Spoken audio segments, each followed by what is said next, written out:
If you've ever stared at a feed tag and wondered what on earth is actually happening inside your beef or dairy cattle on a cellular level, well, you are in exactly the right place. Welcome to this explainer.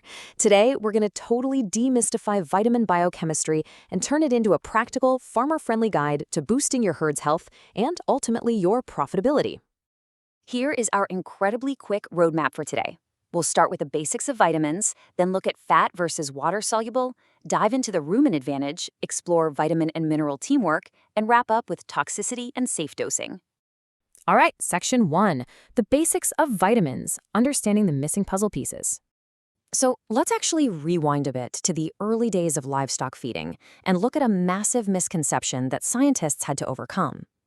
Picture this. It's 1834, and a scientist named William Prout identifies 3 proximate principles in feed.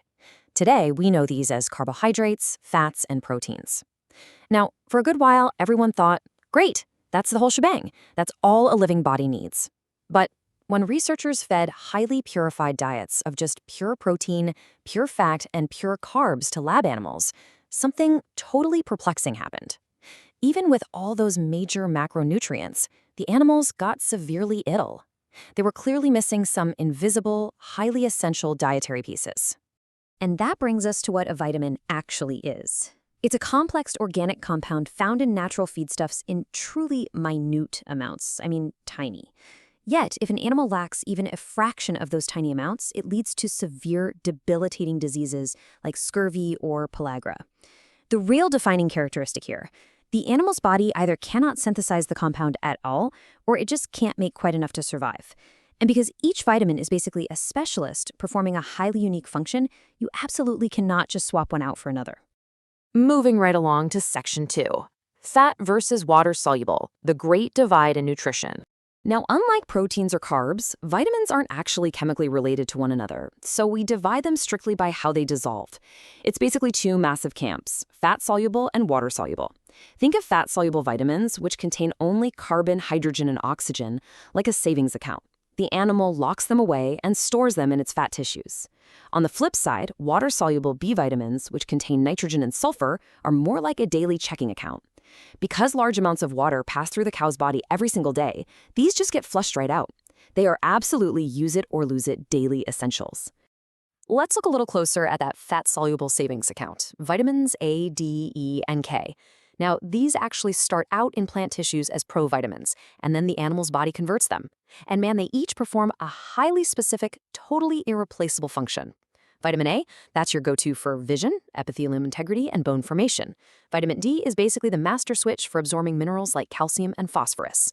Vitamin E is a heavyweight antioxidant that's crucial for reproduction. And vitamin K, that is the fundamental key for blood clotting. Okay, Section 3, the rumen advantage, the cow's onboard manufacturing plant. So knowing that water-soluble vitamins get flushed from the body daily and literally can't be stored, we arrive at a really critical question. And it's one that directly hits every single livestock producer's feed budget. Do you actually need to be paying for and continuously feeding water-soluble vitamin supplements to your adult herd? The answer is a resounding no. Nature engineered an absolutely brilliant solution for this. Adult ruminants are basically walking onboard manufacturing plants. The incredibly diverse microbes living right there in the rumen naturally synthesize all the required water-soluble vitamins, plus the fat-soluble vitamin K. Because of this phenomenal microbial activity, paying to supplement these specific vitamins is entirely unnecessary for adult sheep and cattle under normal conditions. It's a massive biological advantage. But, and this is a huge but, we have to make a vital distinction here between adult ruminants and young calves. A newborn calf doesn't have a fully operational rumen factory yet. Their microbial populations just haven't developed enough to synthesize these vitamins. So young calves absolutely rely on outside sources, specifically their mother's milk, to supply these essential water-soluble nutrients until their rumen fully matures and takes over the job. Let's dive into Section 4. Vitamin and mineral teamwork, how nutrients interact. Understanding synthesis is fantastic, but vitamins don't work in a vacuum. To really grasp herd health, we need to talk about the incredible teamwork between vitamins and minerals at the cellular level. The biological journey of vitamin D is the perfect example of this. It literally all starts with simple, everyday sunshine. UVB light hits the dermis of the cow's skin, interacting with a compound called 7-dehydrocholesterol to create vitamin D3. But it's actually not ready to use just yet. For vitamin D to actually do its job, like controlling calcium and mineralizing bone, it has to go through this strict step-by-step processing journey. First, the UV light creates vitamin D3. Then, a healthy liver has to step in and process that D3 into calcidiol. Finally, the blood vessels carry it over to healthy kidneys, which process that calcidiol into its ultimate active form called calcitriol. Think about it.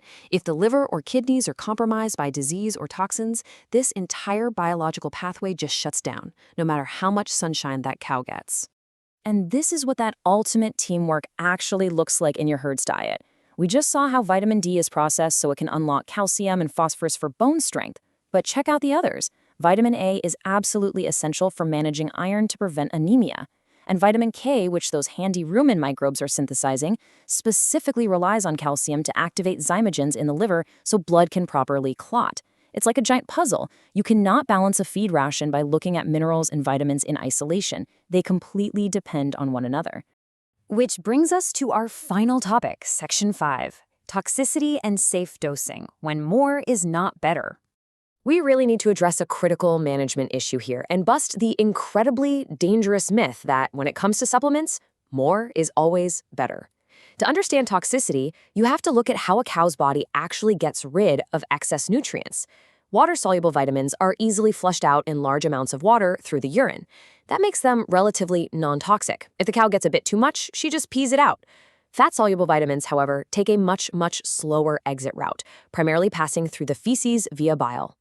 And because fat-soluble vitamins rely on that really slow excretion process and are literally designed by nature to be stored in the body's fat tissues, they pose a massive risk if you overdo it. Over-supplementing fat-soluble vitamins, specifically vitamins A and D, can lead to severe, life-threatening toxicity. Why? Because those excesses build up in the tissues way faster than the animal can get rid of them.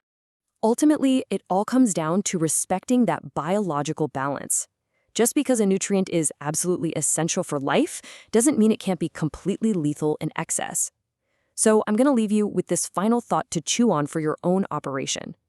Are you accurately calculating what your cattle's rumen is already naturally manufacturing and safely storing before you go reaching for that next round of heavy supplements?